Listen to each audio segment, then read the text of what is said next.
was 2:57 a.m. when Adam drove into the abandoned village hidden deep in the northern mountains. Thick fog covered the empty streets, and every house looked like it had been abandoned for centuries.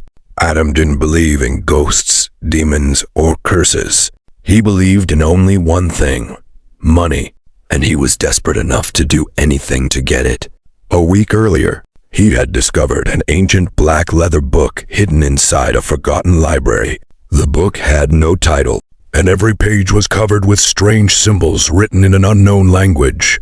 But on the final page, there was one sentence written in Arabic: "If you want everything, you must give up the one thing you can never get back." Adam laughed when he read it. But inside the book, he found a map leading to a village that didn't exist on any modern map. And now, he was standing in front of the exact house drawn on that map. The rotten wooden door, the broken windows, and the strange symbol carved above the entrance matched perfectly. He stepped inside. The smell of mold and death filled the air. Every step echoed through the darkness. At the end of a long hallway, he discovered a small room. On the floor was a circle drawn in dried blood, and in the center sat a small black box. Adam opened it. Inside was a note: "If you're reading this, there is no way back." Adam smirked. "Nice prank," he whispered. Then he looked up and froze.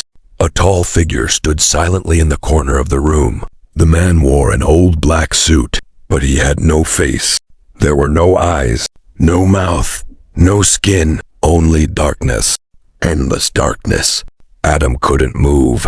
Suddenly, he heard a voice, not from the figure, from inside his own mind. "What do you want?" Adam's hands began to shake. "Money," he whispered. "I want everything." Silence filled the room. Then a contract appeared on the floor. Written across it were the words, "One soul in exchange for unlimited wealth and power." Adam hesitated. He knew something was wrong, but then he remembered his debts, his failures, and the miserable life he had been living. He picked up the pen and signed. The moment he finished, every light in the house vanished. Darkness swallowed everything. Then came the screams. Hundreds of voices, men, women, children. They were screaming from inside the walls. Adam ran toward the door, but the door was gone. The walls disappeared.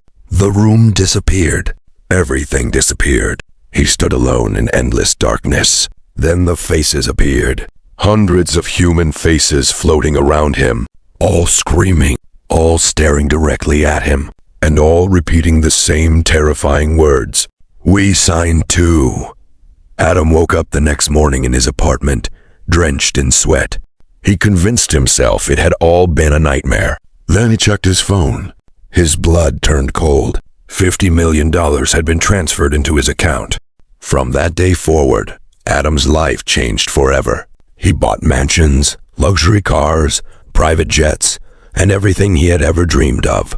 He became rich beyond imagination. But exactly 1 week later, he saw the faceless man again, first in a mirror, then standing across the street, then behind strangers. Everywhere Adam looked, the faceless man was there. And every single time, Adam heard the same whisper inside his head: "Your payment is almost due." He ignored it. Then the nightmares began.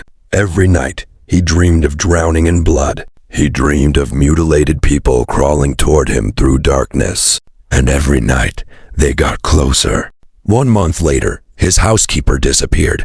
Days later, his bodyguard vanished too. The police found nothing except security camera footage.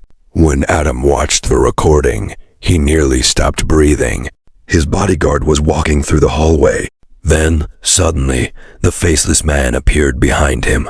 The lights flickered, the camera glitched, and when the image returned, the bodyguard was gone, as if darkness itself had swallowed him.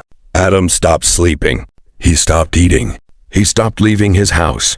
Eventually, he returned to the abandoned village and screamed into the darkness, "I want to cancel the deal."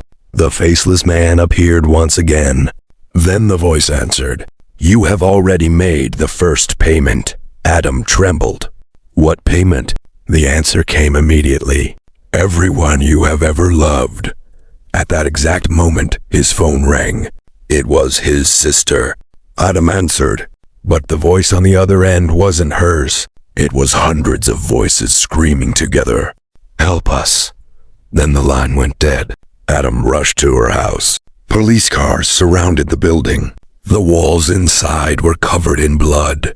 His sister had vanished. There was no trace of her. Adam locked himself inside his apartment. He locked every door and every window. But at exactly 3 a.m., he heard knocking. Knock, knock, knock. He checked the security cameras. Nobody was there. Slowly, he turned around. The faceless man was standing inside the room, only a few feet away. Adam collapsed in tears. Please, what do you want from me? The figure stepped closer. Then, for the first time, the darkness where its face should have been began to move. Thousands of human faces emerged from within it, all screaming, all trapped. Then the voice spoke one final time. It's time to collect your soul. Adam tried to run, but the floor beneath him split open. He fell and kept falling for hours, for days, for years, until he reached a place with no sky, no ground, and no light, only darkness, and millions of voices screaming forever. There he saw thousands of people holding identical contracts. Then an old man approached him and asked, "How long have you been here?" Adam cried and answered, "A few minutes." The old man smiled. It was the most terrifying smile Adam had ever seen. "I've been here since the year 1432, he said. And in that moment, Adam finally understood the truth. He had not sold his soul. He had not sold eternity itself. And ever since that night, anyone who finds the black book and signs the contract hears a whisper from the darkness on their very first night. A terrified voice saying only 3 words. "My name's Adam."